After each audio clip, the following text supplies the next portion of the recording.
जब एक कांटा फ़लसफ़ी बना देता है इंसान उल्टे-सीधे काम करने का शौक़ हो तो बाज़ औक़ात वो महंगे भी पड़ जाते हैं। ऐसा ही एक सीन कोई 3-4 महीने पहले हुआ। कैक्टस या कोई भी और कांटे वालेदार पौधा रखने वाला एक चीज़ को बहुत ज़्यादा ख़्याल रखते हैं कि बड़े या छोटे किसी भी पौधे को जब डील किया जाए तो हाथों के चमड़े के दस्ताने पहन लिए जाते हैं। बाज़ पौधों को बिल्कुल छोटे और बेदर कांटे होते हैं, कुछ में बड़े कांटे दूर से ख़तरनाक नज़र आते हैं कांटे पाए जाते हैं। और कुछ का मामला ये है कि होगा तो ये बिल्कुल छोटा सा चुन्ना मुन्ना सा नन्ना, लेकिन अगर एक बार जल्द में घुस जाए तो दखना डाल देगा। भाई को खुशफहमी थी कि यार ये जो गेट के पास वाली साइड पर कैक्टस रखे हैं एवं ही आम ताम होता है, इनमें कहाँ कोई ऐसा लड़ जाने वाला कांटा होगा। लेकिन था, एक शाख काटनी थी और वो पैदाइशी काहिल इंसान था। दोपहर का वक्त है, बस इसके बाद खाना खाया जाता था। थोड़ी देर ज़बरदस्ती करने की ट्राई मारी, ऐसी ही बगैर किसी कटर के वो शाख से अलग हो जाए। फिर बहुत ज़्यादा कीड़ा लग चुका था, वो नहीं हुई। फिर पीछे से जाकर वो प्लास नमक कटर ले आकर आया। अब काटने के लिए ज़ाहिर की बात है शाख को एक तरफ पकड़ना था तो अलहदा हो तो पैरों पर नाजुल ना हो जाए। इस गिरफ्त के लिए सियाने दुनिया में भी हमेशा दस्ताने इस्तेमाल करते हैं। अपना जल्दी वाला मामला चल रहा है। भाई ने बिल्कुल आराम से अंगूठे और उंगली के दरमियान से इसे पकड़ा और दूसरे हाथ में एक से एक शाख काट दी। लो जी, ये क्या मंजर था। एक साथ 6-7 कांटे के साथ अपनी शहादत की उंगली आन बसे थे जो कि इस्तेमाल हुई थी। अब वो सारे गोल्डन कांटे धूप में चमकते हुए ऐसे लग रहे थे जैसे उंगली पर छोटे छोटे सुनहरे बाल उगे हों। लेकिन तकलीफ बड़ी वाहियात थी। तब तलाश की गई मोचने की, जो बड़े आराम से मिल गया।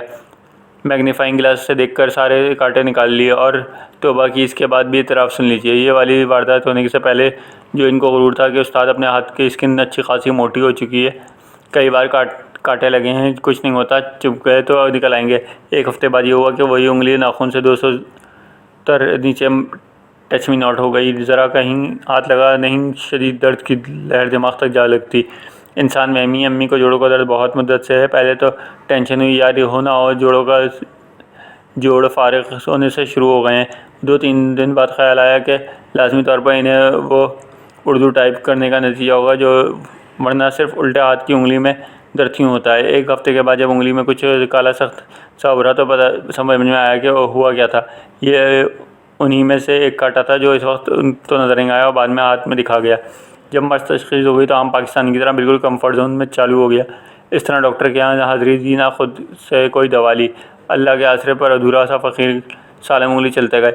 इसके 2 हफ्ते बाद लगा जैसे उंगली का नाखून तड़कना शुरू हो गया। अब फिर से टेंशन, ये हो गया क्या रहा है, पूरे नाखून में लाइन कैसे आ गई। 1-2 दिन बाद नाखून में एक काला नुक्ता नज़र आया। सारा इंटरनेट आजमा लिया, सिर्फ उसे समझ में आई कि शायद कांटा चुभने से कोई इन्फेक्शन हो गया है। 2-3 दिन मज़ीद सब्र कर लिया तो फिल्म वाज़ेह हो गई। ये हकीकत में नामुराद वही मनहूस कांटा था जो उंगली से ट्रैवल करता हुआ नाखून के अंदर पहुंच गया था। अब एक नए सफ़र का आगाज़ था। जब भी नाखून काटने का इत्तेफाक होता एकदम ख्याल आता कि यार ये कांटा आखिर बाहर कब निकलेगा। कम से कम 5 बार इस दौरान इस नाखून ने काटे होंगे। मज़े की बात यह जब नाखून फ़कीर थोड़े वक्फे से ही काटता है तो 5 बार का समझिए 3 महीने में कम से कम बने होंगे। पिछली बार जब काटा तो लगा ये शायद 1-2 हफ्ते में क़स्सा खलास हो ही जाएगा। आज वो कांटा नाखून की सदूद में दाखिल हो चुका है जहाँ से इसे बासानी काट दिया जाएगा। शायद इस कॉलम के बाद शायद 2-3 दिन बाद वो काटना बहरहाल जिस्म से अलहदा हो जाएगा। यहीं से कुछ हमारे गमों का मामला है। नाखून देखते हुए ख्याल आया कि भाई एक कांटा जो पता नहीं कितने महीने पहले चुभा था, इससे अगर अंदाज से 1 इंच सफ़र करके 4-5 माह लग गए हैं तो फांसे दिल में चुभी होंगी। इनका निकलना ऐसा ही आसान होगा कि इनका निकलना नज़र आएगा क्या वो ऐसे ही दिमाग से डिटैच हो जाएंगे जैसे आने वाले दिनों में ये नाखून होगा। ना, ऐसा नहीं होता। कोई रंज, कोई गम, कोई फ़िक्र, कोई तकलीफ़ अंदर चुभी फीलिंग चुभन देती रहती है, हमें अंदाज़ा नहीं होता असल मसला क्या है। एक फैक्ट ये भी है कि बाज़ औक़ात जैसे बहुत से कांटे वक्फे से चिपते रहते हैं, इसके 2 नतीजे निकलते हैं। या बंदा ढीठ हो जाता है या आस पास वालों से बिल्कुल कट जाता है। वो जो ढीठ हो गया तो मौज में है, जो कट गया वो कहाँ गया जाए। कटा हुआ आदमी को एक सहारा चाहता है, कैथारसिस चाहता है। इसे अपने अंदर की सारी भड़ास निकालनी होती है। तो खीन जाने इसका हल है। असल अफसोस की बात ये पता है क्या है, सुनने वाला कोई नहीं मिलता। हम सब कटे हुए हैं, हम सब बोलना चाहते हैं लेकिन हम सब सुनना नहीं चाहते। बाज़ औक़ात बिल्कुल ठीक से पता होता है कि ये वाला कांटा कौन सा है, कब चुभाता, लेकिन इसे निकाल फेंकने दूर दूर तक मालूम नहीं होता। ये सब तकलीफ दे सूरत हाल है, मालूम भी है, फिर भी कुछ नहीं कर सकते।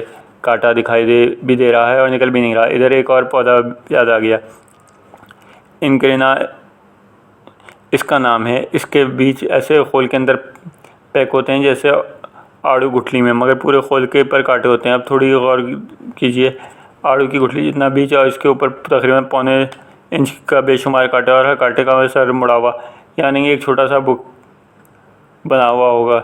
एक कांटा अगर सीधी साइड पर मुड़ा है तो इसके सामने वाला उल्टी साइड पर मुड़ा होगा, यानी कुल मिलाकर ऐसे लीथर कम्बिनेशन बनेगा कि इधर आपने हाथ में वो बीज या खोल पकड़ा नहीं, उधर उंगली से पेवस्त हुआ नहीं, एन ऐसे जैसे कोई कीड़ा हो। वो बुक वाले कांटे की तरह एक तरफ से दो ही दूसरी तरफ उंगली में अंगूठा दोनों में पैक। ये भी हुआ भाई के साथ, ये अलग कहानी है, लेकिन जो सिचुएशन बिल्कुल ऐसी ही है। कांटा दिखाई भी देता है और निकाल भी नहीं सकते, हर तरफ से आवाज़ दूर बहुत अंदर तक। इस वक्त क्या करेंगे? तब वाहिद हल यही है, थोड़ा सा ख़ुद को ज़ख्मी किया जाए, थोड़ा सा काटने का नुकसान पहुंचा दिया जाए, मामूली सी काट पीट के ऑपरेशन करके नुकसान ये चीज़ अपने से अलग कर दी जाए। ये वाले कांटे होते हैं जो नज़र भी आते हैं, जिन्हें निकालने का हौसला नहीं होता, बाद में डिप्रेशन पैदा करते हैं। डिप्रेशन हमारे दौर की अज़ियतनाक तरीन बीमारी है। अभी कुछ अर्से पहले खातून मॉडल अनम तनूली भी इसकी डिप्रेशन की वजह से ख़ुदकुशी कर चुकी हैं। अगर कांटा दिखाई दे रहा है तो इसका मतलब है वो खिंच कर बाहर निकाला भी जा सकता है, लेकिन अगर वो दूर दूर कहीं अंदर ही अंदर गुम हो चुका है, फिर सुनने वाले कान तलाश कीजिए। वो 2 अदद खूबसूरत से कान जो सिर्फ सुन सकते हो, जिनके साथ ऐसा मुँह लगा हो जैसे मालूम हो कि बोलना कितना है और कहाँ है, रुक कर सुनना कब है, कैसे। यार ज़िंदगी ऐसी चलती है, मुकदी मुक्काओ, ना आप कोई स्पेशल केस है, ना फ़कीर, ना कोई तीसरा। तो बस खमन जाओ तो लगन जाओ।